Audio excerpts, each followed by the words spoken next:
कहते हैं ना, चौबे गए थे छब्बे बनने और दूबे बनकर लौटे। वही हाल हो गया है पाकिस्तान का। ये जो तस्वीरें आप देख रहे हैं ना, ये तस्वीरें हैं अफगानिस्तान से, जहां अफगानिस्तान के लोग अब पाकिस्तान के खिलाफ जमा हो रहे हैं। और इन सब मामले में सबसे बड़ी बात ये हो गई है कि भारत की तरह अपने आप को दिखलाने के चक्कर में इतना बुरा फंस गया है पाकिस्तान कि अब पंसीर भी इस मामले में कूद गया है। जानेंगे क्या है मामला। वहीं दूसरी तरफ आखिर भारत ने MI-17 की डील क्यों कर दी कैंसिल, जानेंगे क्या है मामला। पाकिस्तानी वायुसेना ने भारत की तरह कोशिश किया कि हम ऐसा करते हैं, अपनी जनता को ये दिखलाते हैं कि हम बहुत ताकतवर हो गए हैं, और ये सोचकर इन्होंने एयर स्ट्राइक कर दी। एयर स्ट्राइक अफगानिस्तान के अंदर कर दी और इनका कहना ये था कि पाकिस्तानी सेना पर, चूंकि यहाँ पर जो बने हुए हैं टेरर कैंप, उन टेरर कैंपों से हमला होता है, इसलिए हमने इस पर हमला किया है। हो सकता है इन्होंने तालिबान से इस बात को लेकर बात भी किया हो, पर अब यहाँ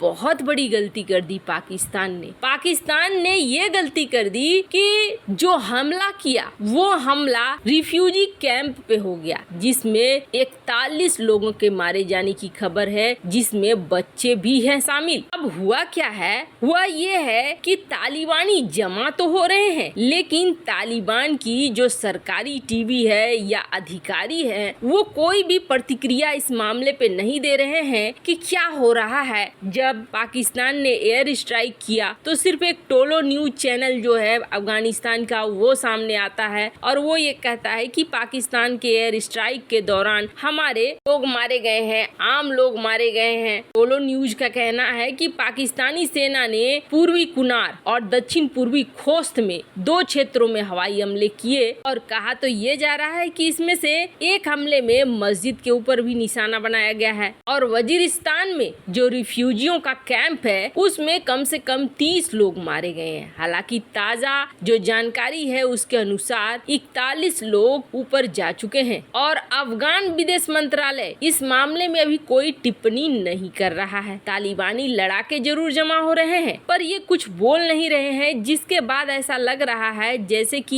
या तो ये किसी बड़े हमले के चक्कर में है, या फिर पाकिस्तानी सेना के साथ इनकी कुछ मिली भगत थी कि नहीं, TTP के लोगों को मारना है और TTP का टेरर कैंप है। क्या है वजह, ये अभी तक निकल कर सामने नहीं आया है। पर आपको बता दें, सबसे बड़ी दिक्कत ये हो गई है कि अब आम लोग, आम अफगानिस्तान के लोग सड़कों पर उतर आए हैं, और सड़कों पर उतर आने की वजह से तालिबान के ऊपर दबाव तो बन ही रहा है। इस मौके में पंसीर के अमरुल्लाह सालेह तो आपको याद ही होंगे, जो अपने आप को इस वक्त अफगानिस्तान का राष्ट्रपति मानते हैं। ये आ गए सामने और इन्होंने ये कहा कि जिस तरीके से तालिबान अपने आम लोगों की सुरक्षा नहीं कर सकता है और इस मामले में कोई प्रतिक्रिया नहीं दे सकता है, इससे साफ होता है कि पाकिस्तानी सेना की कठपुतली बन गया है तालिबान। पाकिस्तानी वायुसेना के जवान ऐसा कैसे कर सकते हैं? खैर, इसकी प्रतिक्रिया बहुत बड़ी होने वाली है,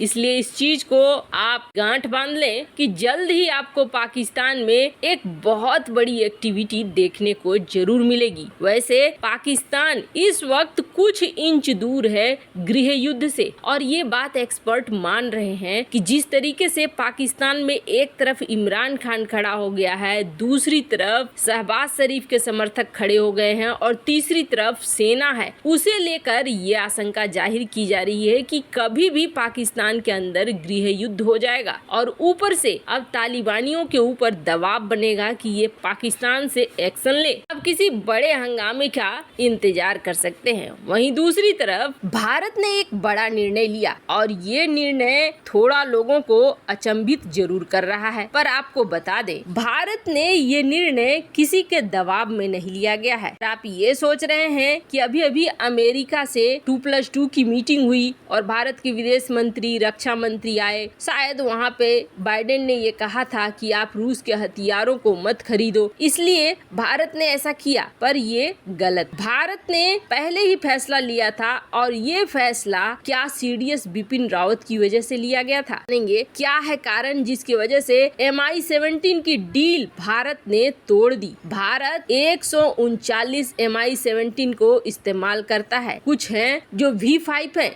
यानी VIP के लिए इस्तेमाल किए जाते हैं। बहुत ऐसे हेलीकॉप्टर हैं जो सेना को एक जगह से दूसरे जगह ले जाने के लिए इस्तेमाल होते हैं, क्योंकि ये 60 से ज्यादा सैनिकों को एक बार में ले जा सकता है, 6000 से ज्यादा तक की ऊंचाई तक उड़ सकता है और अच्छी बात यह है कि एक उड़ान में ये 1100 किलोमीटर को तय कर सकता है, इसलिए इसका इस्तेमाल होता था। अब ये बना कब था तो आप जान लीजिए, ये बना था 1985 में और 1985 के बाद इसमें एक सबसे बड़ी समस्या आ गई और वो समस्या ये थी कि इसे अपग्रेड नहीं किया जा सकता था। इसके जो कंपोनेंट इस तरीके से लगे हुए थे कि अभी जो बहुत ज्यादा बदलाव आ गया है, कहाँ 1985 का सारा सिस्टम और कहाँ आज की डेट के साइबर वार प्रूफ चीजें, उन चीजों को लगा पाना इसमें संभव नहीं था। इसलिए ये सिस्टम तो एक पुराना हो गया, ऊपर से भारत तब ज्यादा एक्टिव हो गया जब भारत ने ये देखा कि CDS बिपिन रावत इतने बड़े VI अचानक से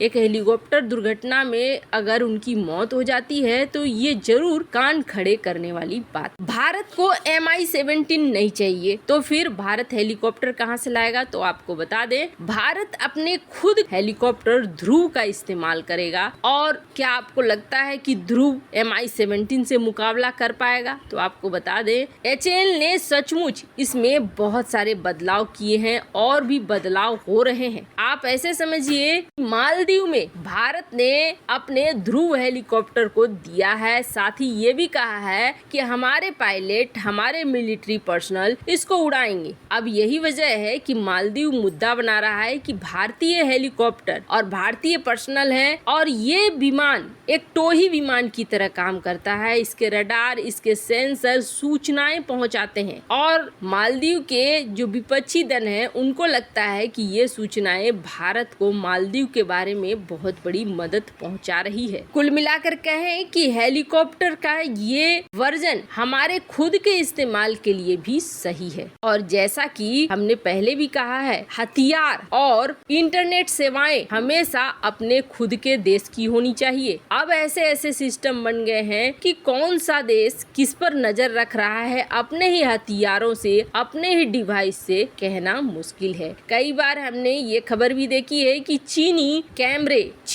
CCTV कैमरे बहुत सारी सूचनाएं अपने देश को भेजते हैं। चीनी गेम बहुत सारे डेटा का संग्रह करके अपने देश को भेजते हैं, जो कि दूसरे देशों के लिए खतरा जरूर है। ऐसे में भारत ने ये डील कैंसिल कर दी। करीब 6,500 करोड़ की ये डील थी। हालांकि इस वक्त रूस को एक बड़ा झटका जरूर लगेगा, लेकिन ये डील अपने हित में कैंसिल करनी जरूरी थी। क्या आप ये मानते हैं? कमेंट कर अपनी राय जरूर बताएं। जल्द मिलते हैं अगले वीडियो में नई खबर के साथ।